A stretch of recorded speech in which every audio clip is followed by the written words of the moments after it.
Merci Madame la Présidente, Madame la Ministre, mes chers collègues.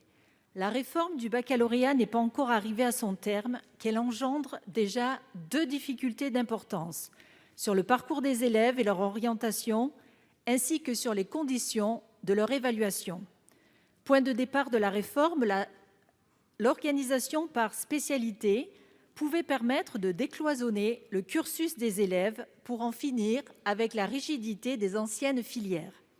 Malheureusement, vous le savez, l'offre de spécialité varie considérablement d'un établissement à l'autre. Pire, le retour des options crée de nouveaux besoins financiers qui vont encore aggraver la baisse du nombre de spécialités enseignées dans les lycées. Cette situation entraîne une véritable inégalité des chances entre les lycéens, dont nombre ne pourront suivre le cursus de leur choix. Moins cohérent ou moins complet, le profil de ces bacheliers fragilisera leur candidature auprès des établissements de l'enseignement supérieur. Concernant le contrôle continu, sa forme actuelle présente deux inconvénients. Il confère une dimension locale au baccalauréat qui devait pourtant demeurer un diplôme national.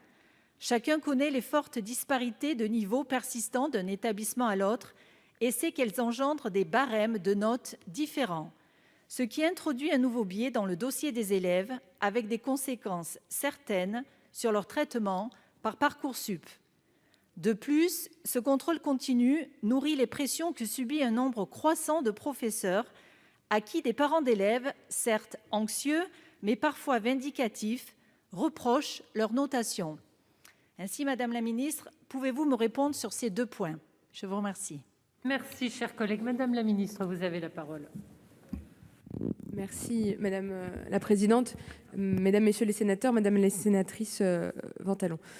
Le sens de la réforme du baccalauréat, c'est évidemment d'atténuer cette césure qui suit le baccalauréat et qui est à l'origine en réalité d'un vrai scandale français, qui est soit l'échec en réalité des étudiants dès la première année, soit encore plus importante qu'ailleurs, soit finalement une autre forme d'autocensure, c'est-à-dire le fait de ne pas aller vers des filières professionnelles parce que déconsidérées ou des filières agricoles parce que méconnues, ou inversement des filières scientifiques parce que pour certains trop stéréotypées.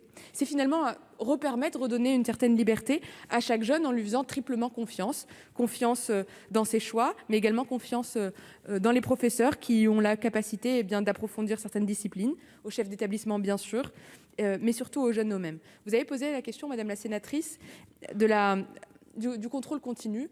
Alors, le baccalauréat doit évidemment rester c'est un diplôme national et il faut que les notations soient équitables.